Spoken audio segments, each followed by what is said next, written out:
अथ मंत्रपाठः।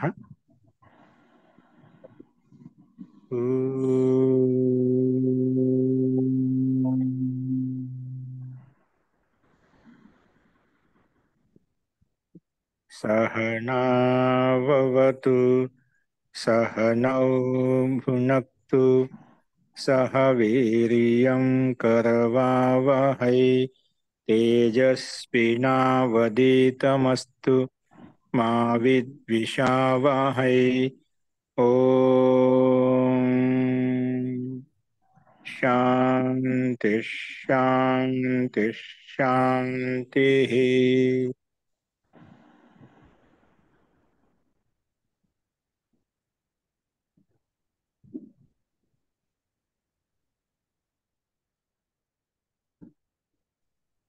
सर्वेभ्यो नमः। మనము ప్రౌఢ నిమిత్తం అష్టాధ్యాయ క్రమ పాఠంలో 4వ అధ్యాయంలో 4వ పాదం ప్రారంభించుకున్నాము. నిన్న మనము ఈ చతుర్థ పాదంలో 1వ సూత్రం చూశాము. ప్రాగ్వతేష్ఠ, ఇది అధికార సూత్రము. ప్రాగ్ అంటే తద్ హరతి రథయుగ ప్రాసంగం, అంటే 76వ సూత్రం వరకు, ఈ సూత్రం నుంచి మొదలుకొని 76వ సూత్రం వరకు వీటి యొక్క అధికారం నడుస్తుంది. అంటే ఇక్కడ ఈ సూత్రం వరకు ఏ అర్థాలైతే చెప్పుకున్నామో ఇక్కడి నుంచి మొదలుకొని 76వ సూత్రం వరకు ఏ అర్థాలు చెప్పబడ్డాయి, అక్కడ ప్రత్యయం చెప్పలేదు. అక్కడ అన్ని చోట్ల ఇక్కడ సామాన్యంగా ఠక్ ప్రత్యయం యొక్క అధికారం మనం తీసుకోవాలి అని చెప్పి ఇక్కడ ఠక్ ప్రత్యయం విధానం చేస్తుంది అని చెప్పి మనం ఈ సూత్రం యొక్క అభిప్రాయాన్ని వ్యక్తం చేసుకున్నాం. మస్తు. సో 2వ సూత్రం చూడండి. ఈరోజు 2వ సూత్రం వచ్చేసి తేన దివ్యతి ఖనతి జయతి జితం. ఇది మనకు సూత్రము. పదవిభాగం స్పష్టంగా ఉన్నాయి. తేన తృతీయ విభక్తి ఏకవచనము, దివ్యతి ప్రథమ విభక్తి క్రియాపదము, ఖనతి ఇది కూడా క్రియాపదము, జయతి ఇది కూడా క్రియాపదం. 3 క్రియాపదాలు.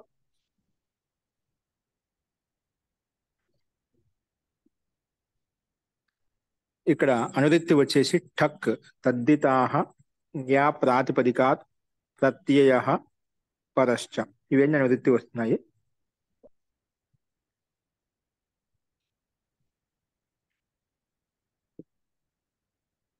జితం పదం ఒక పదం, అంతిమ పదం జితం. ఇది ప్రథమ విభక్తి ఏకవచనము. అస్తు. అనువృత్తి వచ్చి ఠక్ తద్దితాహ జ్ఞా ప్రాతిపదికాత్ ప్రత్యయ పరశ్చ, ఇవన్నీ అనువృత్తి వస్తున్నాయి. అర్థః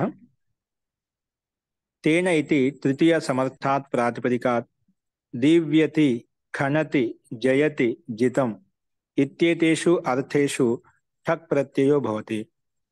సూత్రంలో తేన శబ్దం ఉంది. తేన తృతీయ విభక్తి అని చెప్పుకున్నాం. తేన అయితే తేన శబ్దం ఏం తీసుకోవాలి? తృతీయ సమర్థాత్ ప్రాతిపదిక, అంటే ఇక్కడి నుంచి తృతీయ సమర్థాన్ని ప్రాతిపదికలు తీసుకుంటామంట. తృతీయ సమర్థాత్ ప్రాతిపదికాత్ దివ్యతి ఖనతి జయతి జితం ఇత్యేతేషు అర్థం, ఇక్కడ 4 అర్థాలు ఇవ్వబడ్డాయన్నమాట. జితం దివ్యత అంటే ఆడుకోవడం. ఇక్కడ ప్రకాశార్థంలో వస్తుంది, కానీ ఇక్కడ ఆడుకునే అర్థం తీసుకుంటాం. దివ్యతి ఒక అర్థము ఆడటం అంటే ఆడుకోవటం. ఖనతి అంటే త్రవ్వటం, భూమిని త్రవ్వుతూ ఉంటాం కదా, అలా త్రవ్వే అర్థంలో. జయతి గెలవటం. జితం అంటే జీతాహ్వ అంటే జీవిస్తూ, ఇలాంటి అర్థంలో జీవిస్తూ, అలాగే గెలుస్తూ, అలాగే త్రవ్వుతూ, అలాగే ఆడుతూ అనే 4 అర్థాలు ఇక్కడ మనకు చెప్పబడ్డాయంట. సో దివ్యతి ఖనతి జయతి జితం, ఈ 4 అర్థాలు. ఇత్యేతేషు అర్థేషు ఠక్ ప్రత్యయో భవతి. ఈ అర్థాల్లో వచ్చినప్పుడు అక్కడ ఠక్ ప్రత్యయం వస్తుంది. ఎందుకంటే ఈ సూత్రం మనకు ఏ ప్రత్యయ విధానం చెప్పాం, అర్థాలు చెప్పుకున్నాం. ఏదైనా అర్థం వచ్చింది అనుకోండి, అర్థాలు మాత్రం చెప్పారు, ప్రత్యయం చెప్పకపోతే సామాన్యంగా ప్రాగ్వ తేష్ఠక్ ప్రకారంగా ఠక్ ప్రత్యయం వస్తుంది. మనం పూర్వంలో ఏ విధంగా ప్రాగ్ దివ్యతోన్ ప్రకారంగా ఏ విధంగా అనుప్రత్యం చేసుకునే వాళ్ళమో అదే విధంగా ఇక్కడ ఠక్ ప్రత్యయం వస్తుంది ఈ అధికారంలో. సో అందుకే ఠక్ ప్రత్యయం వచ్చింది. ఉదాహరణ అదే విధంగా చూపించబడ్డాయి. ఇక్కడ చూడండి. తో అక్షేరి దివ్యతి ఆక్షిక అన్య చూసాం. అలాగే శాలాకిక, అలాగే అభ్రియా ఖనతి ఆభ్రిక, కౌద్దాలిక, అక్షేరి జయతి ఆక్షిక. అంటే ఇక్కడ అంటే భిన్న భిన్న అర్థాలు చెప్పుకున్నా కదా. ఒకసారి ఏమో దివ్యత ఆడుకునే అర్థంలో ఒకసారి, త్రవ్య అర్థంలో ఒకసారి, ఆక్షిక, అక్షేరి జయతి అర్థంలో అలా క్రమంగా 4 అర్థాలు ఇవ్వబడ్డాయన్నమాట. కాబట్టి అభ్రియ దిభ్యతి ఆభ్రిక, కౌద్ధాలిక, అక్షేరి జయతి ఆక్షిక, శాలాకిక, అలాగే అక్షేరి జితం ఆక్షికం, శాలాకికం. ఈ రకంగా మనకు ఉదాహరణలు ఇవ్వబడ్డాయి. అన్నిట్లలో టక్ ప్రత్యయం వస్తుంది కాబట్టి కితిచ ప్రకారం ఆదేశకు వృద్ధి చేసుకుంటాం. అంటే మనకు నిన్న అక్ష ప్రాతిపదికం చేత టక్ తెచ్చుకుంటే టక్ అనుమతి లోపం చేసుకుంటాం, అక్ష టక్. తర్వాత టక్ ప్రత్యయం నిమిత్తం చేసుకుని కకారం ఇత్సంధి చేయబడింది కాబట్టి ఆదేశకు వృద్ధి చేసుకుంటే ఆక్షి టక్. టక్ అనుమతి టా మిగిలిని చెప్పాం. దానికి టస్యేక ప్రకారం ఇక ఆదేశం వస్తుంది. ఆక్షి ఇక ఎస్యేతి లోపం చేసుకొని ఆక్షిక, తర్వాత సుస్థాన విసర్గం చేసుకుంటే ఆక్షిక. అలాగే శాలాకిక, శలాక శబ్దం చేత శాలాకిక హస్యం అదే విధంగా వస్తుంది. అలాగే అభ్రియ కనతి, అభ్ర ప్రాతిపదికం చేత టక్ ప్రత్యయము టక్ స్థానం ఇకాదేశము ఆదేశకు వృద్ధి చేసుకుంటే అభ్ర అనేది ఆబ్ర అయిపోతుంది. ఆబ్ర ఇక ఎస్యేతి లోపం చేసుకుంటే ఆబ్రిక, తర్వాత స్థాన ఋతు విసర్గం చేసుకుంటేనే ఆబ్రిక. కుద్దాల శబ్దం చేత, కుద్దాల శబ్దం చేత కౌద్ధాలిక అయిపోతుంది. ఆదేశకు వృద్ధి చేసుకుంటే కౌ అయిపోతుంది, కూకి వృద్ధి కౌ అయిపోతుంది. కౌద్ధాలిక, తర్వాత సుస్థానంలో ఋతు విసర్గం చేసుకుంటాం. అలాగే అక్షరి జయతి అర్థంలో ఆక్షిక, జయతి అర్థంలో మనం ఆక్షికనే అంటాం. అక్షరి జీవితి ఆక్షిక, రూపసిద్ధి సేమ్ అదే విధంగా ఉంటుంది కాబట్టి అర్థం మారుతుంది. అలాగే శాలాకిక జయతి అర్థంలో, జితార్థంలో కూడా అక్షరి జితం ఆక్షికం, ఇక్కడ నపుంసకలింగంలో వచ్చింది అంతే. అంటే సుస్థాన ఋతు విసర్గం చేసుకోకుండా సుస్థానంలో అము తీసుకొస్తాం, అతం ప్రకారంగా అమి పూర్వ ప్రకారం కలుపుకుంటే మనకు ఆక్షికం అనే రూపం సిద్ధిస్తుంది. అలాగే శాలాకికం ఈ రకంగా మనం అర్థం చేయాలి. జితం అర్థంలో నపుంసకలింగంలో, మిగిలిన అన్ని చోట్ల మనకు పుల్లింగంలో కనిపిస్తున్నాయి.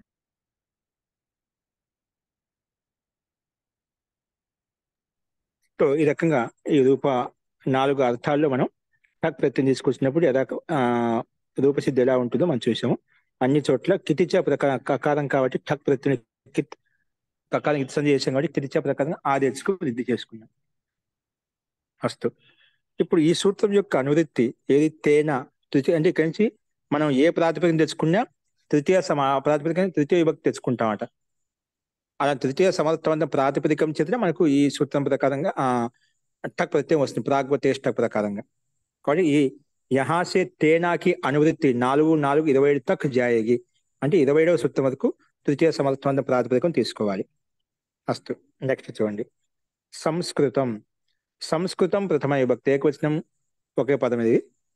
అనువృత్తి వచ్చేసి తేన ఠక్ తద్దితాహ జ్ఞా ప్రాతిపదికాత్ ప్రత్యయ పరశ్చ, ఇవన్నీ అనువృత్తి వస్తున్నాయి. అర్థ తృతీయ సమర్థాత్ ప్రాతిపదికాత్ సంస్కృతం ఇత్యేతస్మిన్ అర్థే ఠక్ ప్రత్యయో భవతి. అంటే సంస్కృతం ఇత్యేతస్మిన్ అర్థే అంటే సంస్కృతం అంటే సంస్కరించబడటం అట. సంస్కారం చేశాం అంటే ఏమంటే కదా, ఒక పదార్థాన్ని సంస్కారం చేసుకుని దాన్ని అంటే ఆ వ్యంజనాన్ని పదార్థాన్ని మనం ఇంకా స్వాదిష్టంగా చేసుకోవడం, సంస్కరించడం అంటే ఏదైనా కావచ్చు. సంస్కారం అంటే కేవలం మనం తినే పదార్థాలే కాకుండా ఏదైనా పరివర్తన చేయడం, దాన్ని బాగా విశేషంగా తయారు చేయడం, దాన్ని సంస్కారం చేయడం అన్నమాట. అస్తు. ఇక్కడ మనకు తినేటువంటి పదార్థాలు ఇవ్వబడింది అన్నమాట. సో అర్థం వచ్చేసి తృతీయ సమర్థాత్ ప్రాతిపదికాత్ సంస్కృతం అంటే సంస్కరించబడింది, అది ఏదైనా పదార్థ విశేషం చేత దాన్ని, అలాంటి అర్థంలో తృతీయ సమర్థ ప్రాతిపదిక సంస్కృతం ఇత్యేతస్మిన్ అర్థే ఠక్ ప్రత్యయ బోధి, ఠక్ ప్రత్యయం వస్తుంది. కూడా అర్థం చెప్పుకున్నాం, సంస్కృత అర్థం చెప్పుకున్నాం, కానీ ఏ ప్రత్యయం చెప్పలేదు. సామాన్యంగా ప్రాగ్వహ తేష్టక్ ప్రకారం టక్ ప్రత్యయం వస్తుందన్నమాట. అందుకే టక్ ప్రత్యయం వచ్చింది. ఉదాహరణకు ఘృతేన సంస్కృతం ఘార్తికం, ఇది ఘృతంతో చేయబడిందండి అని చెప్పి మనం ఏదైనా పిల్లల్ని ప్రవృత్తి చేయాలంటే ఇది నెయ్యి వేసి చేసామంటే అంటే కొంచెం రుచి వస్తుందన్నమాట. నెయ్యి వేసామంటే కొంచెం ఇంకా స్వాదిష్టంగా ఉంటుంది. ఈ నేతితో చేసిన లడ్లు అండి అంటుంటాం, డాల్డాతో చేసినవి కాదు. అంటే దాని ప్రవృత్తి కలిగించడం కొరకు, అంటే అది నేతితో సంస్కరించబడింది అన్నమాట. అంటే మనం లడ్లు చేయడానికి ఎన్నో నూనెలు వాడుతూ ఉంటాం, ఇక్కడ నెయ్యి వాడటం విశేషం కాబట్టి అలా సంస్కరించామట. ఘృతేన సంస్కృతం ఘార్తికం అంటాం, దాన్ని నెయ్యి ద్వారా సంస్కరించబడి ఘార్తికం అని చెప్పి చెప్పుకున్నామట. అలాగే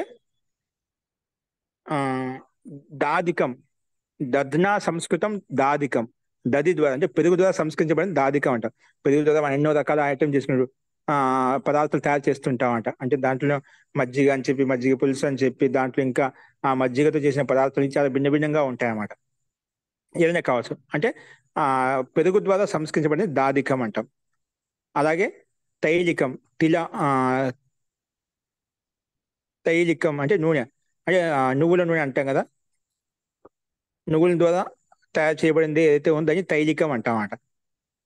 మామూలుగా అప్పట్లో తైలం అంటే ఆ, నువ్వుల నూనె తైలం అనేవాళ్ళు, వేరే నూనెగా తీసుకునేవాళ్ళు కాదు. నూనె అంటేనే నువ్వుల నూనె ఆ ఎక్కువగా ఉపయోగించేవాళ్ళు అనమాట. ఇప్పుడు నూనె అంటే మన రకరకాల నూనె తీసుకుంటున్నాం, అది కాదు.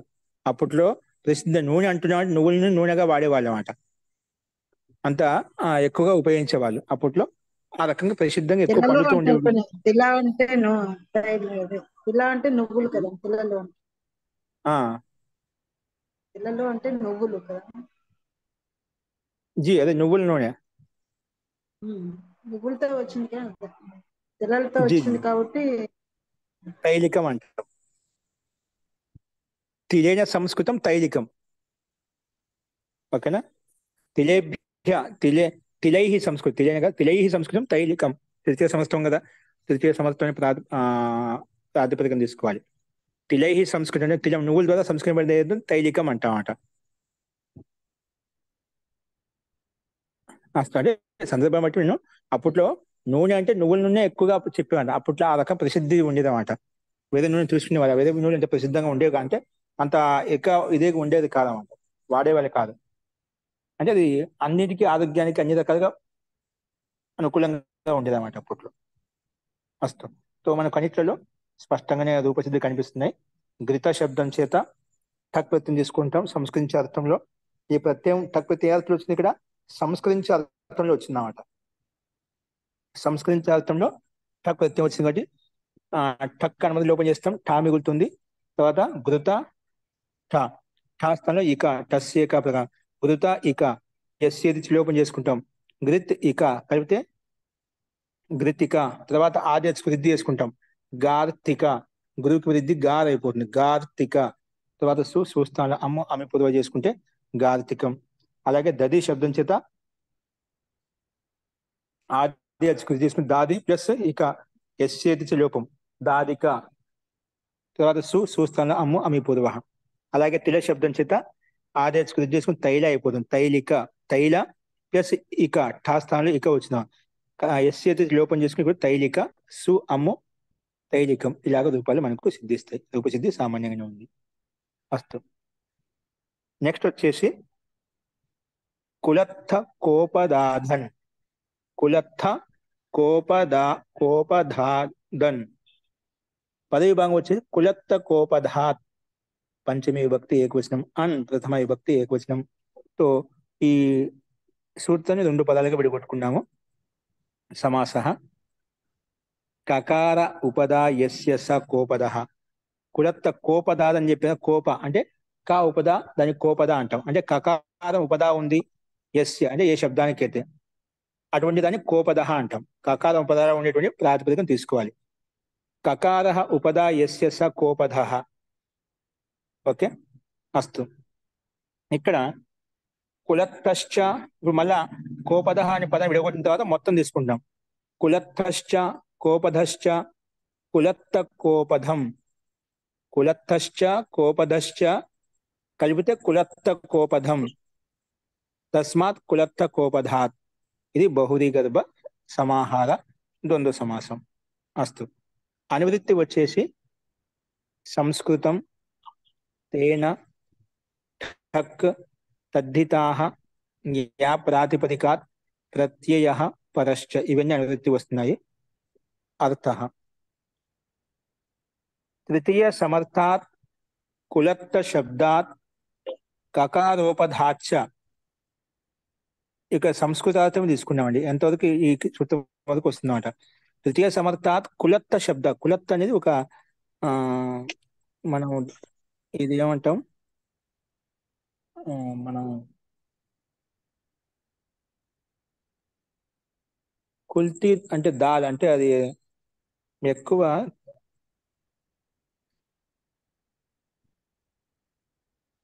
మహోదయ ఇక్కడ వాళ్ళ దగ్గర తెలుగు పుస్తకాలండి మహోదయ, శర్మ గారి దగ్గర, నీరజ్ గారి దగ్గర, వాళ్ళని చెప్పమనండి. కులత్ అంటే మనం కులత్ దాల్ అంటే ఎక్కువగా ఇది ఔషధం కూడా ఉపయోగిస్తుంటాం ఎక్కువగా.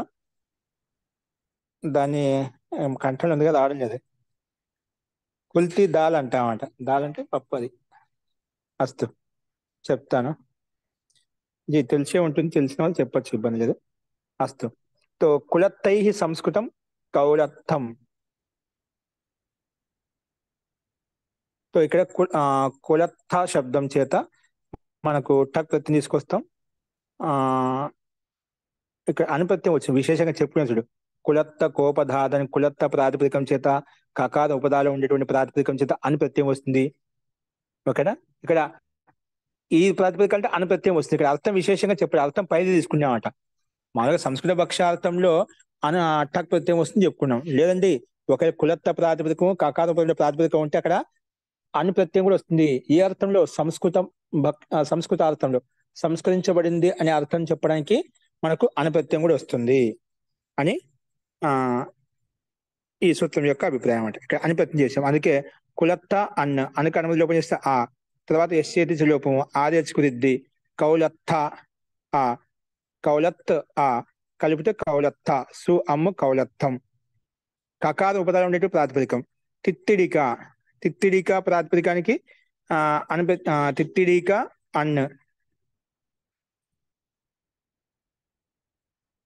తిత్తిడిక కకాద ఉపదాలు ఉంది ఇక్కడ. తిత్తిడికలో తిత్తిడికేన సంస్కృతం తైత్తిడికం. ఇక్కడ తిత్తిడికాకి అనుపత్యం తెచ్చుకుంటే ఆదేశ విధి చేసుకుంటే తైత్తిడిక, తర్వాత ఎస్యతి లోపం తైత్తిడిక్ కలిపితే తైత్తిడిక సు అమ్ము అమి పూర్వ తైత్తిడికం. అలాగే దర్ధబక శబ్దం చేత దార్ధబకం శబ్దం చేత దార్ధబకం అనే రూపాలు మనకు సిద్ధిస్తాయన్నమాట. దర్ధబక శబ్దం చేత దార్ధబకం అనే రూపాలు మనకు సిద్ధిస్తాయి.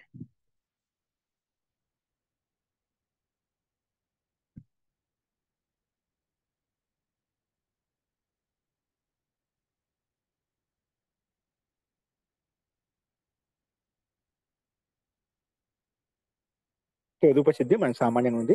ఇవి తిత్తిడిక తైత్తిడిక అంటే ఇమలీసే సంస్కృతి. ఇమలి అంటే చింతపండు, చింతకాయ.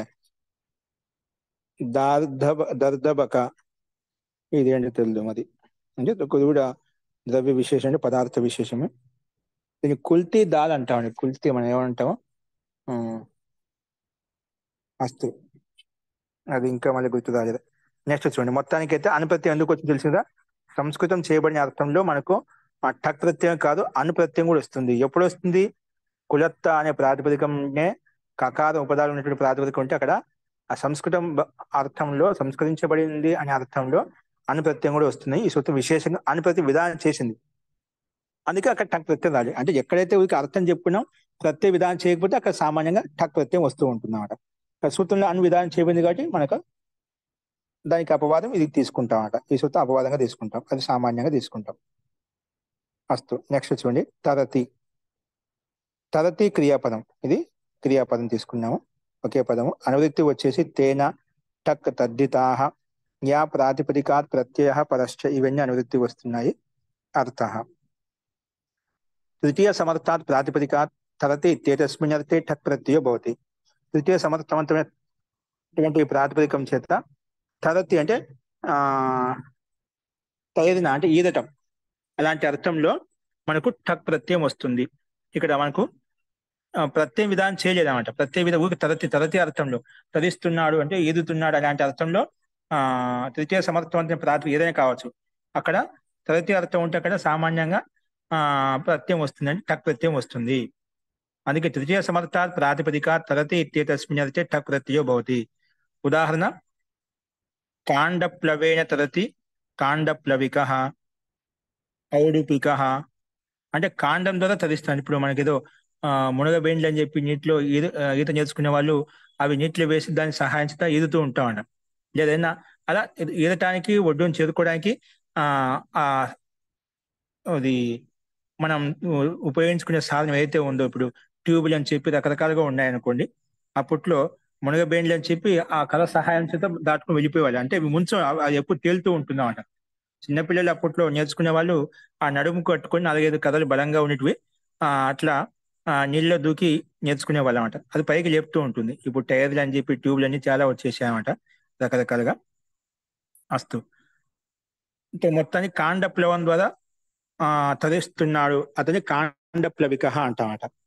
అలాగే ఉడి ఉడుపిక శబ్దం చేత ఉడుప శబ్దం చేత ఔడుపిక వస్తుందన్నమాట. ఉడుప శబ్దం చేత ఉడుప కారతో చోటి నావు ద్వారా ఒడ్డు చేరుకుంటున్నాడు. ఉడుప అని నావు అంటే ఒక పడవని ఉడుప అంటామంట. ఏంటి ఆ పడవ సహాయం చేత ఆ దాటుకుంటున్నాడు, అదే తరిస్తున్నాడు అంటే అక్కడ దాటుకుంటున్నాడు అనే అర్థంలో. తో ఉస్కే ద్వారా పార్ జానే వాళ్ళ ఔడిపిక అంటాం. ఈతనే కాకుండా ఈదటం అనే కాకుండా మనం తరించడం, అది మనం ఈదుకుంటూ ఆ ఒడ్డు చేరుకుంటున్నామా, ఏదైనా ఇంకేదైనా సహాయం చేత మనం ఒడ్డు చేరుకుంటున్నామా, పడవ ఒడ్డు చేరుకుంటున్నా, ఏదైనా కావచ్చు నిమిత్తం. మొత్తానికి వారిని ఏ రకంగా నిమిత్తం చేరుకున్నా ఆ పేరుతో అతన్ని పిలుచుకుంటాము. ఇక్కడ కాండప్లవం ద్వారా తరిస్తున్నాడు, కాండప్లవిక అని చెప్పాం. ఉడుప అనే పడవ ద్వారా తరిస్తున్నాడు కాబట్టి ఔడిపిక అని చెప్పి ఆ వ్యక్తిని పిలుస్తామంట. ఆ పేరుతో ఆ వ్యక్తిని మనం సంబోధించుకుంటాం. సో అన్నిట్లో ఉడుప కాండప్లవ శబ్దం చేత ఇక్కడ టక్ వస్తుంది, టక్ స్థానం ఏకాదేశం వస్తుంది. ఎస్ ఏదిసి లోపం చేసుకుని కలుపుకుంటే కాండప్లవిక అలాగే ఔడుపిక, తర్వాత తెచ్చుకొని ఋతు విచరకం చేసుకుంటే మనకు కాండప్లవిక ఔడుపిక అనే రూపాలు మనకు సిద్ధిస్తాయి అన్నమాట. అస్తు.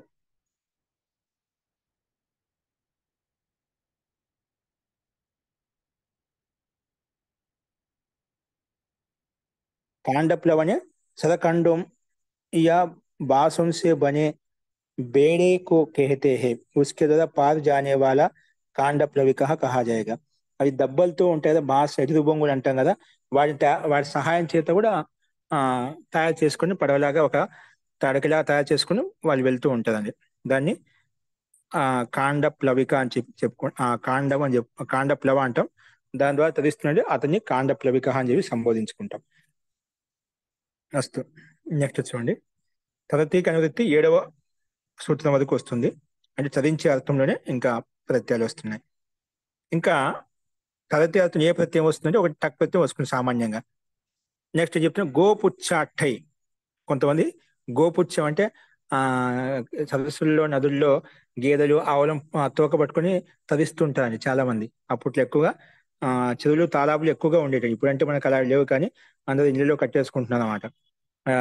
తీసుకువెళ్ళే వాళ్ళు లేదు, అన్ని లోపలనే ఉంటున్నాయి. ఎక్కువ ప్రతి గ్రామంలో ఊరి బయట ఒక చెరువులాగా ఉండేదండి. ఇప్పుడు కొన్ని గ్రామాల లాగా ఉత్తర భారతదేశంలో చాలా ఉన్నాయండి, మనకెళ్ళి చాలా తక్కువ, కానీ అక్కడెక్కడ పాత గ్రామాల్లో ఉన్నాయి. అట్లా ప్రతి చెరువు ఉండేది, చెరువుల్లో ఉండేది. అంటే అక్కడే వచ్చి వాళ్ళు పసులోకి నీళ్లు తాపుకోవడం, దాన్ని కడుక్కోవడం, అలాగే ఆడవాళ్ళంతా కూడా అక్కడే బట్టలు ఉతుక్కోవడము, అలాగే స్నానాలు చేయడం, ఇవన్నీ ఆ గ్రామీణ వాసులను చేసేవాళ్ళండి. ఇప్పుడు అట్లాంటి ప్రాంతాలు హర్యానాలో ఎక్కువగా ఉన్నాయి. హర్యానా, రాజస్థాన్ ప్రాంతాల్లో అక్కడ గ్రామాలు చాలా ఉన్నాయండి. అట్లాగా ఇప్పుడు కనిపిస్తూ ఉంటాయి. అలాగా మొత్తానికి అక్కడ పిల్లలంతా సరదాగా ఆడుకునే వాళ్ళు. అలాగా గేదె తోక పట్టుకొని లేదంటే ఆవు తోక పట్టుకొని దాటుకునే వాళ్ళు అన్నమాట. గోపుచ్చాఠై అంటే గోపుచ్చ ప్రాతిపదికం చేత గోపుచ్చాత్ పంచమి భక్తి ఏకవచనము ఠై ప్రత్యయం, ఠై ప్రథమ విభక్తి ఏకవచనం. ఇక్కడ ఠై ప్రత్యయం విధానం చేయబడిన విశేషంగా. ఏ ప్రాతిపదికం? గోపుచ్చ ప్రాతిపదికం. చూడండి, అనువృత్తి వచ్చేసి తరతి తేన తద్దితాహ జ్ఞా ప్రాతిపదికాత్ ప్రత్యయ పదశ్చ, ఇవన్నీ అనువృత్తి వస్తున్నాయి. అర్థ తృతీయ సమర్థాత్ గోపుచ్చ ప్రాతిపదికాత్. ఏంటి? గోపుచ్చ ప్రాతిపదిక అంటే ఆవు యొక్క తోక, పుచ్చం అంటే తోక. గోపుచ్చ ప్రాతిపదికాత్ తరతి ఇత్యేతస్మిన్ అర్థే ఠై ప్రత్యయో భవతి. ఇక ఠై ప్రత్యయం, టక్ ప్రత్యయం కాదు. టైకి టక్కి అనుబంధం లోపం చేసుకుంటే మనకు టాస్ ఇకాదేశం వస్తుంది. కాబట్టి అనుబంధం లోపం, అక్కడ కకానికి అనుబంధం లోపం చేసి ఇక్కడ యకానికి అనుబంధం లోపం చేసామన్నమాట. ఓకేనా? అనుబంధం లోపం చేత అనుబంధం భిన్న భిన్నంగా ఉండటం వల్ల స్వరంలో తేడా వస్తుంది. ఇక్కడ సామాన్యంగా శబ్దం ఒకటే విధంగా ఉంటుంది, రూపం ఒకటే విధంగా ఉంటుంది, అర్థం కూడా ఒకటే విధంగా ఉంటుంది, కాకపోతే స్వరంలో తేడా వస్తుంది అంట. అస్తు. తరతి ఇత్యేతస్మిన్ అర్థే ఠై ప్రత్యయో భవతి. ఉదాహరణకు గోపుచ్చేయం తరతి గౌపుచ్చిక, ఆవు యొక్క తోక పట్టుకుంటే తరిస్తున్నాడు, ఒడ్డుకు చేరుకుంటున్నాడు, అతని గౌపుచ్చిక అంటాం. గోపుచ్చ ప్రాతిపదికం చేత తరతి అనే అర్థంలో ఠై ప్రత్యయం వచ్చింది. ఠై ప్రత్యయం రాగానే ఆదేశకు రిద్ది చేసుకున్న గో అనేది గౌగా మాదిరి గౌ పుచ్చ. తర్వాత ఠా స్థానంలో అనుబంధం టై కూడా అనుబంధం లోపం చేసి టా మిగులుతుంది. ఠా స్థానంలో టస్ ఏకహ ప్రకారం ఇకాదేశము. తర్వాత ఎస్ఏ దిశ లోపము. గౌ పుచ్చ ఇక గౌపుచ్చిక. తర్వాత సుస్థానంలో ఋతు విసర్గం చేసుకుంటేనే గౌపుచ్చిక అని రూపం సిద్ధిస్తుంది. గాయక పూంచ్ పకడ్కర్ జో తైరే వహు గౌపుచ్చిక कहलाएगा. ఓకే అండి. టై టక్ లో స్వర కాహి భేద హై, స్వరమే ఇక్కడ వ్యత్యాసం అన్నమాట. నెక్స్ట్ చూడండి, నౌద్వ్యచెష్టన్. నౌద్వ్యచెష్టన్. నౌద్వ్యచ పంచమీ విభక్తి ఏకవచనము, ఠన్ ప్రథమ విభక్తి ఏకవచనము. సమాసం వచ్చేసి ద్వౌ అచౌ యస్మిన్ సా ద్వ్యచ్. మనం చాలాసార్లు చెప్పుకున్నాం, రెండు అచ్చులు ఎక్కడైతే ఉంటాయో అటువంటి ప్రాతిపదికం. ద్వౌ అచౌ యస్మిన్ సా ద్వ్యచ్. నా నా ద్వ్యచ్. ముందు అట్లా దాన్ని ఓపెన్ చేసుకున్న తర్వాత మళ్ళీ దాంట్లో ఉండే పదం ఇప్పుడు తీసుకుంటాం. నౌశ్చ ద్వ్యచశ్చ. నౌశ్చ ద్వ్యచ ద్వ్యచ. నౌశ్చ ద్వ్యచ కలిపితే నౌద్వ్యచ. నౌద్వ్యచ్. తస్మాత్ నౌద్వ్యచ. తస్మాత్ నౌద్వ్యచ.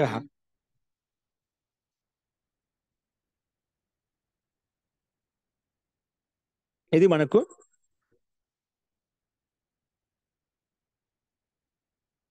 బహువ్రీహి గర్భ సమాహార ద్వంద్వ సమాసం. బహువ్రీహి గర్భ సమాహార ద్వంద్వ సమాసం. అనువృత్తి వచ్చేసి తరతి, తేన, తద్ధితాః, జ్ఞా ప్రాతిపదికాత్ ప్రత్యయః పరశ్చ. ఇవన్నీ అనువృత్తి వస్తున్నాయి. అర్థః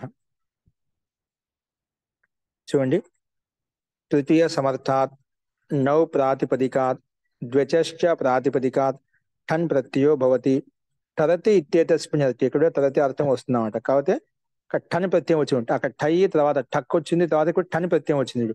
ఇక్కడ అనుబంధం లోపం, అనుబంధం భిన్నంగా ఉంది. ఇక్కడ కకారము, అక్కడేమో యకారము, ఇక్కడేమో నకారము. ఇక్కడ స్వరంలో తేడా వస్తుందన్నమాట. అస్తు. తో ఏమంటున్నాం అంటే తృతీయ సమర్థాత్ నౌ ప్రాతిపదిక. నౌ అని ప్రాతిపదికం. నౌ ప్రాతిపదికాత్ ద్వ్యచశ్చ ప్రాతిపదిక అంటే రెండు అచ్చులు కలిగి ప్రాతిపదికం. ఈ రెండు ప్రాతిపదికం చేత ఠన్ ప్రత్యయో భవతి. ఏ అర్థంలో? తరతి అర్థంలోనే. తరతి తేజస్మిన్ అర్థే. ఉదాహరణ, నవ్ అంటే నావ అంటే పడవ. నావా తరతి నావిక. నవ్ అంటే పడవ ద్వారా తరించేవని నావిక అంటాము. ద్వచ రెండు అచ్చులైనటువంటి ప్రాతిపదికం. ఘటేన తరతి ఘటిక. ఘటం అంటే కుండ ఉంటుందని, కుండను అది బోల్ట అంటే తిప్పి పెట్టి నీళ్ళల్లో అది మునగదనమాట. అలా కూడా తరిస్తూ ఉంటది అన్నమాట. అందుకే ఘట సహాయం తరించమని ఘటిక అంటాం. బాహుక భుజబలం చేత మనం ఎదుకుంటూ చేతుల ద్వారా ఏదైతే వెళ్తాం అని బాహుక అంటాం అన్నమాట. భుజంలో సహాయం చేత ఎదుకుంటూ చేతులు ఆడిస్తూ కాళ్ళు ఆడిస్తూ ఏదైతే ఎదుతూ వెళ్తుందో అని బాహుక అంటాం అన్నమాట. సో ఇక్కడ బహు రెండు అచ్చులు ఉన్నాయి, అలాగే ఘట రెండు అచ్చులు ఉన్నాయి. రెండు అచ్చులు కలిగిన ప్రాతిపదికం చేత మనం టన్ ప్రత్యయం తెచ్చుకున్నాం. టన్ కనుమలో ఠానే మిగులుతుంది. ఠా స్థానంలో సామాన్య అదే పురవత్ ఇక ఆదేశం వస్తుంది టస్ ఏక ప్రకారంగా. తర్వాత ఎస్ఏ దిశ లోపం చేసుకోవడము. అప్పుడు ఘట్ ఇక ఘటిక అవుతుంది. తర్వాత సుస్థానంలో ఋతు విసర్గం చేసుకుంటే ఘటిక. బహు శబ్దం చేత ఆదేశకు రిద్ది చేసుకుంటాం. బాహుక అనే రూపాలు మనకు సిద్ధిస్తాయి అన్నమాట. బాహు శబ్దం ఇక్కడ ఎందుకు ఆదేశకు రిద్ది కాదు?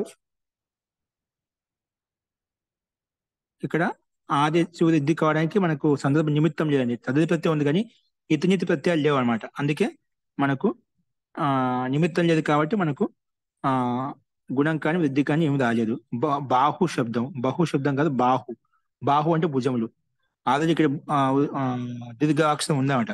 అలాగే ఘట శబ్దము ఇక్కడ ఆదేశకు వృద్ధి అంటే ఏం కాలేదు. ఘటిక బాహుక. ఇక్కడ నౌ ప్రాతిపదికం చేత మాత్రము నౌ ప్లస్ ఠన్, నౌ ప్లస్ ఠ, నౌ ప్లస్ ఇక. ఇక్కడ నౌ కదా కాబట్టి ఏచోయ వాయావహ, ఎందుకు స్థానం ఇకాదేశం ఏచోయ వాయావహ అవాదేశం చేసుకుంటాం.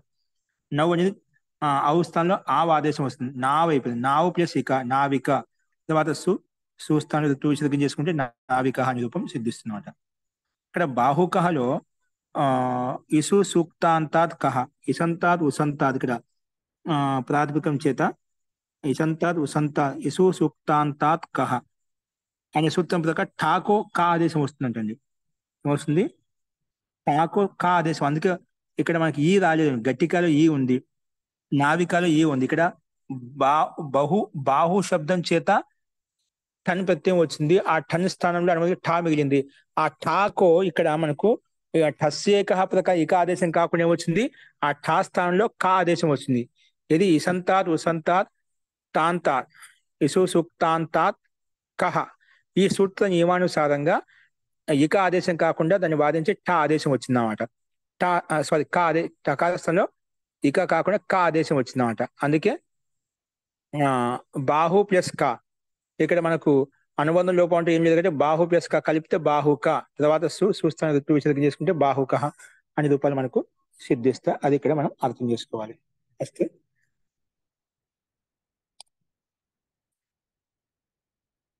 నెక్స్ట్ రేపు శుద్ధి సామాన్యంగా ఉంది మనకు. నెక్స్ట్ చరతి. చరతి క్రియాపదం. ఇది చరతి అనేది క్రియాపదము. అనువృత్తి వచ్చేసి తేన తక్ తద్దితాహ జ్ఞా ప్రాతిపదికార్ ప్రత్యయ పరశ్చ. ఇవన్నీ అనువృత్తి వస్తున్నాయి. అర్థః తృతీయ సమర్థాత్ ప్రాతిపదికాత్ చరతి ఇత్యేతస్మిన్ అర్థే ఠక్ ప్రత్యయో భవతి. ఇక్కడ చూడండి మళ్ళా ఆ పైనుంచి అనువృత్తి అంటూ ఏమి రాలేదు. ఇక్కడ అనువృత్తి రాలేదు కాబట్టి సామాన్యంగా ఎవరు రాకపోతే, పైనుంచి అనువృత్తి రాకపోతే, విశేషంగా ఏం చెప్పకపోతే సామాన్యంగా మనకి ఏ సూత్రం ఉంది? సామాన్యం ఎవరు లేకపోతే ప్రాగ్వతేష్ఠక్ ఠక్ ప్రత్యయం వస్తున్నాడు. అర్థం చెప్పుకున్నాడు. చరతి అంటే చరించే అర్థం, తినే అర్థంలో. ఓకేనా? భక్షణార్థంలో, తిరిగే అర్థంలో వస్తుంది, తినే అర్థంలో వస్తుంది. అది సందర్భాన్ని బట్టి ఉంటుంది అన్నమాట. చరతి అర్థంలో మనకు ఆ, తృతీయ సమర్థవంతమైన ప్రాతిపదిక చేత ప్రత్యయం వస్తుంది చెప్పుకున్నాం. ఏ ప్రత్యయం? ఠక్ ప్రత్యయం వస్తుంది. అందుకే చూడండి, తృతీయ సమర్థాత్ ప్రాతిపదికాత్ చరతి ఇత్యేతస్మిన్ అర్థే ఠక్ ప్రత్యయో భవతి. స్పష్టంగా మనకు పైనుంచి అనువృత్తి సూత్రంలో విశేషమైన విధానం, ప్రత్యయ విధానం లేదు కాబట్టి డైరెక్ట్ గా ఠక్ ప్రత్యయం తెచ్చుకున్నామట. ఉదాహరణ వచ్చేసి శకటేన చరతి. శకటేన చరతి శాకటిక. ఇక చరతికి అర్థము వెళ్ళడం అంట. అంటే శకటం అంటే వాహనం ద్వారా వెళ్తున్నాడు, నడుస్తున్నాడు, ఏదైనా తీసుకోవచ్చు.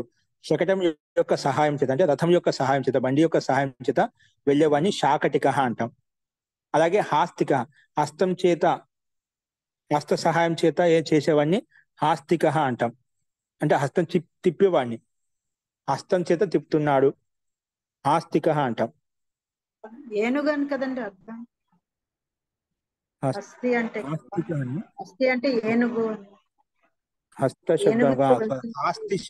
హాస్తి శబ్దం అండి. ఓకే, నేను హస్త శబ్దం అనుకుంటున్నాను. హాస్త ఇక్కడ కింద ఏమిచ్చారు? శకట, శాకటిక. चरगति बक्ष्ण्यो दाति चरती वना. सो दादिकः दही से जो खाता है वही दादिकः अंटम. गाड़ी से चले शाकटिक अंटम. जब शकट अथवा दधी से जीव का अर्थ अभिप्रेत होगा तो ठक होकर यही रूप बनेगा. वेतनादि को आकृतिगण जानना चाहिए. హాస్తిక అంటే ఏనుగుతో వెళ్తున్నాడు అని ఇచ్చారు. ఓకే అండి, ఏనుగుతో వెళ్తున్నాడు. ఓకే, సో హస్తేన చరతి హాస్తిక అంటాం. ఆదేశకు వృద్ధి చేసుకుంటాం. ఇక్కడ ఆదేశకు వృద్ధి వస్తుందా? ఠక్ ప్రత్యయం కదా, కిట్ ఇచ్చే ప్రకారం వృద్ధి వచ్చేస్తుంది. అలాగే శకటే, అందుకే ఆదేశ వృద్ధి శాకటిక. तो शकट हस्ति ठक अस्ति इक आस्ति इक यस्य लोपము ఆస్తిక తర్వాత సుస్థానంలో ఋతువిచరికం. అలాగే దద్నా చరతి దది ప్లస్ దది ప్లస్ ఇక దాది ప్లస్ ఇక యస్యేది లోపం ఈ వెళ్ళిపోతుంది. దాద్ ఇక కలిపితే దాదిక తర్వాత సుస్థానం ఋతువిచరికం. ఈ రకంగా రూపాలు మనకు సిద్ధిస్తాయి. అంటే ఇక్కడ తృతీయ సమర్థం ప్రాతిపదికం చేత చరతి అనే నడుస్తున్నాడు ఈ అర్థంలో టక్ ప్రత్యయం వస్తుంది. చర గతి భక్షణ గతి అర్థం తీసుకుంటాం, భక్షణ అర్థం తీసుకుంటాం, రెండు వస్తాయండి. అంటే రెండు అర్థం సందర్భం తీసుకుంటామంట. ఇక్కడ గతి అర్థం తీసుకున్నాం మనం ముఖ్యంగా. ఇక్కడ మనకు దది शकटा దది సే జీవిక అర్థ అభిప్రేత హోగా. ఒకే శకటం సహాయంతో జీవిస్తున్నాడు, దది సహాయం చేత జీవిస్తున్నప్పుడు. ఎందుకంటే బయట అమ్ముతూ ఉంటాం కదండి, రథాన్ని తిప్పుకుంటుంటాం, అలాగా తక్ర అమ్ముకుంటూ. అప్పట్లో మీకు తెలుసులేండి, పెరుగు ఇంటింటికి అమ్మేవాళ్ళండి, ఇంటింటికి వచ్చి అమ్మేవాళ్ళు. ఇప్పుడు అట్లా లేవండి, సెంటర్లో వచ్చేసి లప్సీ లప్సికా అని చెప్పి అదేదో మనకు విశేషంగా తయారు చేసి బయట అమ్ముతున్నారు. సోడాలు అని చెప్పి దాంట్లో అక్కడే లస్సీ లస్సీ లస్సీ లస్సీ అని చెప్పి అవి మనకు అదే విశేషంగా రకరకాల కూల్ డ్రింక్స్ అమ్మే చోట దొరుకుతున్నాయి. అప్పట్లో ఆడవాళ్ళు నాకు చిన్నప్పుడు గుర్తున్నాయి, మా ఊరిలో కూడా అలాగే చాలా మంది మనకు పాత సినిమాలు కనిపిస్తుంటాయి, పెరుగు అమ్మేవాళ్ళండి. పెరుగు మజ్జిగ తిరుగుతూ కుండలు నెత్తి మీద పెట్టుకుని అమ్ముకుంటూ ఇంటింటికి వెళ్ళేవాళ్ళు, పక్క గ్రామాలకు వెళ్ళేవాళ్ళు. ఇలాంటి పరిస్థితి లేదా మన మోదయ్య దగ్గర. ఇప్పటికే వస్తున్నారు మోదయ్య, ఇప్పటికి కూడా పెరుగు కొంటున్నారు మోదయ్య, అట్లనే కుండలో పెట్టుకుని దుకాణాలు అమ్ముతున్నారు కూర్చున్నాయి ఇప్పుడు పల్లెల్లో మనకి ఇక్కడ. నుంచి వస్తున్నారు. అదే ఇక్కడ పాత గ్రామాల్లో ఏమైనా అమ్మేవాళ్ళు అట్లా ఉంటుంది. లేకపోతే ఇప్పుడు ఎందుకంటే ప్రతి కొట్లో ఇప్పుడు మజ్జి ప్యాకెట్లు, లస్సీ అన్ని పెరుగు ప్యాకెట్లు అన్ని వస్తున్నాయి, 10 రూపాయల సూపర్ కాంచి మార్కెట్ లో వస్తున్నాయి. అన్ని చోట్ల దొరుకుతున్నాయి కదండి పెరుగు పాలు. ఏంటండి? సూపర్ మార్కెట్ లోనే అమ్ముతున్నారు కదా అన్ని పాలు పెరుగు అన్ని. ఇప్పుడు చిన్న చిన్న కొట్లో దొరుకుతున్నాయండి, కూల్ డ్రింక్స్ పెట్టుకునే అవునండి, చోటల్లా అవునండి, అన్ని దొరికేస్తున్నాయి అన్నమాట. మనకు ఎక్కడ పడితే అక్కడ దొరుకుతున్నాయి అన్నమాట. అవునండి, అంటే ఇప్పుడు ఏది పరంపర నష్టం అంటాం, కానీ ఆ పరంపర మార్పులు వచ్చాయి, వికారాలు వచ్చాయి, వికృతి చెందింది అంతే. ఏ పరంపర అనుకుంటే నష్టం ఉందాక ఏది నష్టం కాలేదు, అన్ని వికృతంగా మారిపోయింది, అత్యంత వికృతంగా మారిపోయాయి. దాని స్వరూపం మారిపోయింది, కొన్ని లక్షణాలు మారిపోయాయి, అలాగా మారిపోయాయి. కానీ పరంపర అనేది, గతివిధి అనేది ఏది ఆగలేదు. ప్రాచీన కాలం ఎలా ఉండేవాళ్ళం, మన పూర్వీకులు ఎలా ఉండేవాళ్ళో, ఏ కర్మలు చేసేవాళ్ళు, మనం కూడా అవే కర్మలు అన్ని రకాలు చేసుకుంటాం. అప్పుడు ఒక వ్యవస్థితంగా ఉండే, ఒక పద్ధతిగా ఉండేది. ఆ పద్ధతులు మర్చిపోయి మన అనుకూలంగా మనం చేసుకుంటూ వస్తున్నాం, వికృతంగా చేసుకుంటూ వస్తున్నాం అన్నమాట. దాన్ని భిన్నంగా మనకు సౌకర్యంగా మార్చుకొని దాన్ని చేసుకుంటూ వస్తున్నాం అన్నమాట. అస్తు ఇక్కడ ఒకేలా జీవికార్థంలో అభిప్రేతం ఉంటే అక్కడ 4-4-12 సూత్రం ప్రకారంగా ఠక్ ప్రత్యయం వస్తుందన్నమాట. ఒకరి వేతనాదికో ఆకృతి గణం జానా చేయాలి. ఒక వేతన రూపంలో ఉందనుకోండి, అది ఆకృతి గణంలో వస్తుంది. ఆకృతి గణం ఒకసారి సందర్భం వచ్చినప్పుడు చెప్తాను. వేతనాదికో ఆకృతి గణం జానా చేయాలి. అస్తు అంటే అక్కడ కొన్ని ధాతులు ఎలా ఉంటాయండి, ఎక్కడ ఏం లేకుంటే దాన్ని ఆకృతిగా అని చెప్పి దాన్ని తీసేసుకుంటామంట. ఎక్కడ లేకపోతే మనకి ఇచ్చిన గణాల్లో ధాతు పాటలు ఎక్కడ లేకపోయినా ఆకృతి గణం కింద తీసుకొని, ఆ గణంలో ఎక్కడ లేవనుకోండి ఆకృతి గణం చెప్పి అందులో ఉందని చెప్పి మనం దాన్ని ఉపయోగించుకుంటామంట. అస్తు వేతనాది అంటే బాధ కలిగించడం వేతనాది బాధని కాదు. ఇక్కడ వేతన అంటే మనం చెప్పుకున్నది జీవిక అంటే వేతన, డబ్బు కోసం. జీతాలు అంటారు కదండి, వేతనాలని జీతాలు అని కూడా అంటారు కదండి. జీతం అదే మన డబ్బు ఇంకా మనకు సంపాదించుకోవడానికి ఏదైతే ఉందో దాన్ని, అది వేతనాది అనేది ఆకృతి గణంలో ఉందని చెప్పి సంకేతించబడింది అన్నమాట. అంటే మనం ఎప్పుడైనా ఇది ఆజీవిక అర్థంలో ఉంటే ఖచ్చితంగా టక్ ప్రత్యయం వస్తుంది మనకు. అది వేతనాదికో అంటే మనం అమ్ముతున్నాం అంటే అది ఏదో వేతనం కోసం, డబ్బు కోసం అమ్ముతున్నాం కదా, అది నిత్యంగా మనకి ఏదో ఆజీవిక ఉంటుందని చెప్పి అది ఆకృతి గణంలో ఉందని చెప్పబడింది అన్నమాట. విశేష గణంలో లేదు కానీ ఆకృతి గణంగా తీసుకుంటాం. చెప్పండి సుబ్రహ్మణ్యం గారు. 4-4-12 ఉంది మహోదయ. వేతనాదిభ్యో జీవతి. వేతనాదిభ్యో జీవతి 12 సూత్రం రాబోతుందండి. ఓకే, 4-4-12 అందుకే అభిప్రేతం 1 4-4-12 నేను టక్ ప్రత్యయం వస్తున్నాను. ఆ సూత్రం టక్ ప్రత్యయం విధానం చేస్తుందా? ఓకే అండి, 12 సూత్రంలో మనకు వస్తుంది. అక్కడ మనకు కింద ఇచ్చే వేతనాదిభ్యో జీవతి అంటే పైనుంచి మనకు తృతీయ సమర్థేభ్య వేతనాదిభ్య ప్రాతిపదికేభ్యో జీవతి ఇత్యేతస్మిన్ అది ఠక్ ప్రత్యయం పోతుంది. అదే ప్రాగ్వతేష్టక్ సామాన్య ప్రత్యయం వచ్చేస్తుంది అన్నమాట. ఓకేనా, కాబట్టి అర్థ విశేషం అక్కడ. అస్తు జీవికార్థం విపరీతంగా ఉన్నప్పుడు అప్పుడు మనకు ఆ సూత్రం ప్రకారం టక్ ప్రత్యయమే వస్తుంది. అంటే ఆ సూత్రం ప్రకారం తీసుకుంటాడ. వేతనాది కో ఆకృతి గణ్ జాన చేయాలి. ఆ వేతనాది అనేది సంబంధించి శబ్దాలు ఏవైతే ఉన్నాయో ప్రాతిపదికలు ఏవైతున్నాయో అవి ఆకృతి గణంగా తీసుకోవాలి. అంటే ఆకృతి గణంలో ఉన్నాయని చెప్పి అర్థం చేసుకోవాలి అని చెప్పి ఈ సంకేతం ఇక్కడ ఇవ్వబడింది అన్నమాట. అస్తు ఆకర్షాత్ స్థల్ ఏంటి? ఆకర్షాత్ స్థల్. ఆకర్షాత్ పంచమీ విభక్తి ఏకవచనం, స్థల్ ప్రథమ విభక్తి ఏకవచనం. అనువృత్తి వచ్చేసి చూడండి, అనువృత్తి వచ్చేసి మనకు చరతి తేన తద్దితాహ జ్ఞా ప్రాతిపదికార్ ప్రత్యయ పరశ్చ ఇవన్నీ అనువృత్తి వస్తున్నాయి.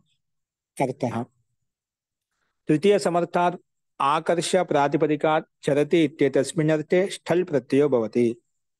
తృతీయ సమర్థవంతమైనటువంటి ఆకర్ష ప్రాతిపదికాత్ చరతి ఇత్యేతస్మిన్ అర్థే ష్ఠల్ ప్రత్యయో భవతి. ష్ఠల్ ప్రత్యయం వస్తుంది. ఉదాహరణకు ఆకర్షేణ చరతి ఆకర్షికః ఆకర్షికి. ఆకర్షేణ చరతి ఇది ఆకర్షికః ఆకర్షికి.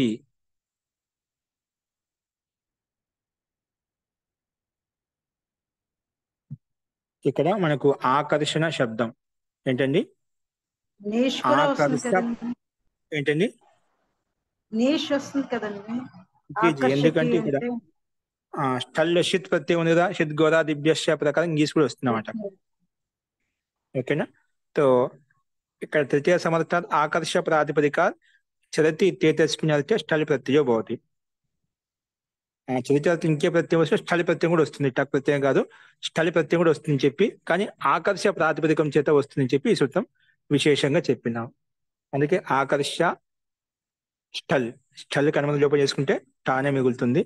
ఆ టా స్థానంలో ఇక ఆదేశం వస్తుంది. ఆకర్ష ప్లస్ ఇక ఆదేశ వృద్ధి విద్యాక్షరం మొదటి నుంచే ఉంది.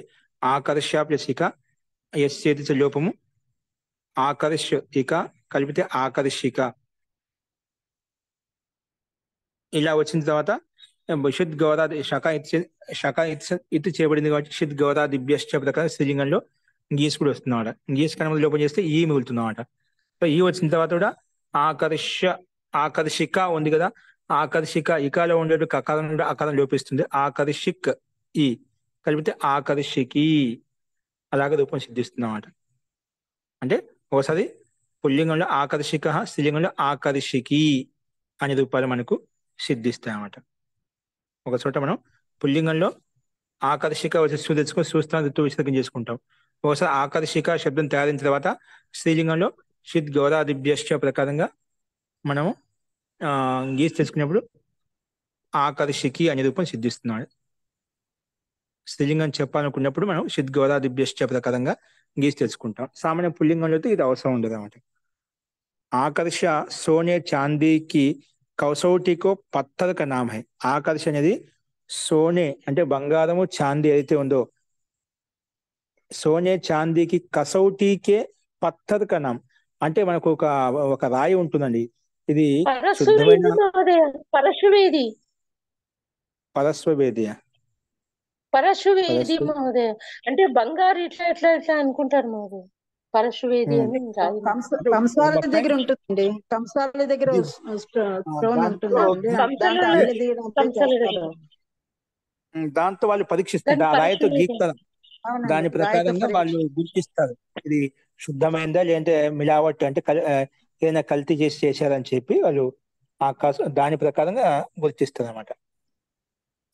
అది దాన్ని ఆకర్ష అంటామన్నమాట. దాన్ని ఆకర్ష అంటామని చెప్పి ఇక్కడ చెప్పబడింది. సో అటువంటి ప్రాతిపదికం చేద్దాం. సారీ जो उसको लिए हुए चांदी खरीदने के लिए घूमता है అంటే దాన్ని తీసుకుని వాళ్ళు బయట తిరిగే వాళ్ళు, చాందీ బంగారు కొనేవాళ్ళు అనమాట. అది శుద్ధమైనది కానీ చెప్పి దాన్ని పరీక్షించుకుంటూ తీసుకొని తిరిగేవాళ్ళు. ఏ విధంగా యాజ్ఞికులు పండితులు ఏ విధంగా శృవా తీసుకొని ఏ విధంగా యజ్ఞం చేయడానికి అప్పుడు తిరిగేవాళ్ళు, అలాగే ఇక్కడ కూడా అదే విధంగా ఆ పారస్ పత్తర్ అంటే రాయి ఏదైతే ఉందో దాన్ని తీసుకొని వాళ్ళు కొనటం చాందీ బంగారు కొనటం కొరకు తిరిగేవాళ్ళు. గ్రామాలు పట్టుకొని లేదంటే నగరాల్లో తిరుగుతూ ఉండేవాళ్ళు. వారిని ఆకర్షిక అంటాం. అంటే ఆకర్ష పట్టుకొని తిరిగేవాళ్ళు కాబట్టి ఆకర్షిక అంటాం. స్త్రీలింగం అప్పుడు స్త్రీలు ఉంటే ఆకర్షికి అనేవాళ్ళం. స్త్రీలు కూడా అలా చేసేవాళ్ళు, అమ్మేవాళ్ళు కొనేవాళ్ళని, వారిని ఆకర్షికి అంటాం. అది ఇక్కడ మనకు చెప్పబడింది. అదొక సూత్రం చూడండి. కర్తాదిభ్యః ఏంటండి? చకారం అనుబంధ లోపం సల్లులో చకారం షః ప్రత్యయస్య ఆది షకారస్య ఇతి సంజ్ఞా భవతి. ఇత్తని పేరు పెట్టిన తస్య లోపః అదస్మిన్ లోపః. ధన్యవాదాలు. పర్పాదిభ్యః ష్ఠన్. పర్పాదిభ్యః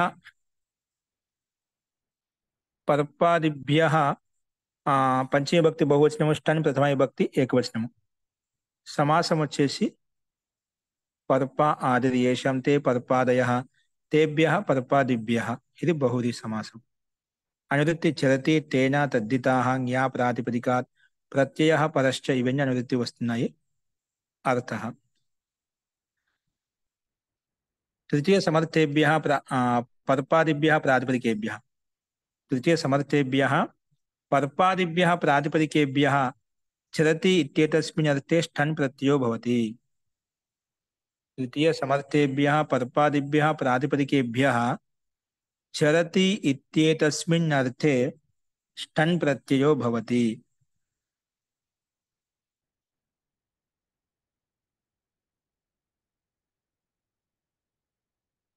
అస్తు.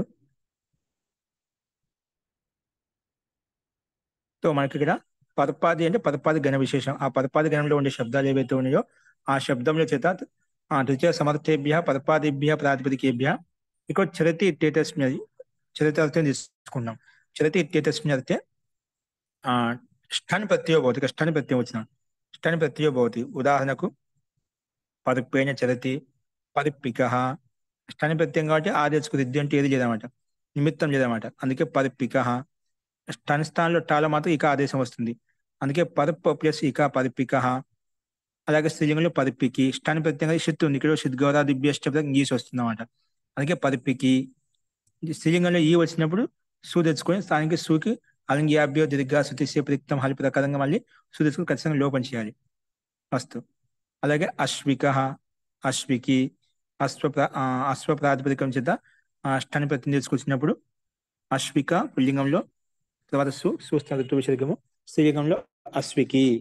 షిత్ గౌరాదిభ్యష్ట ప్రకారంగా మనకు రూపం మనకు సిద్ధిస్తుందన్నమాట. అస్తు. ఈ రకంగా మనకు ఈ 10వ సూత్రాన్ని మనం ప్రస్తావించుకున్నాము. అస్తు. ఇంకా ఏమైనా నెక్స్ట్ సూత్రాలు ఏవైతే మనం తర్వాత చూద్దామండి. ఇప్పుడు చెప్పిన పాట మీద సందేహం ఉందా?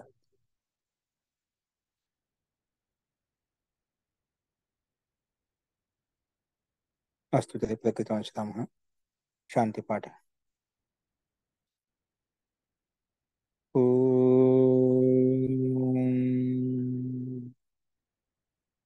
సర్వే భవంతు సుఖినః, సర్వే సంతు నిరామయాః, సర్వే భద్రాణి పశ్యంతు, మా కశ్చిత్ దుఃఖభాగ్ భవేత్. ఓం శాంతి శాంతి శాంతి. సర్వేభ్యో నమః. అందరికీ నమస్కారం అండి. నమస్తే మహోదయ. నమస్తే ఆచార్య, ధన్యవాదాలు.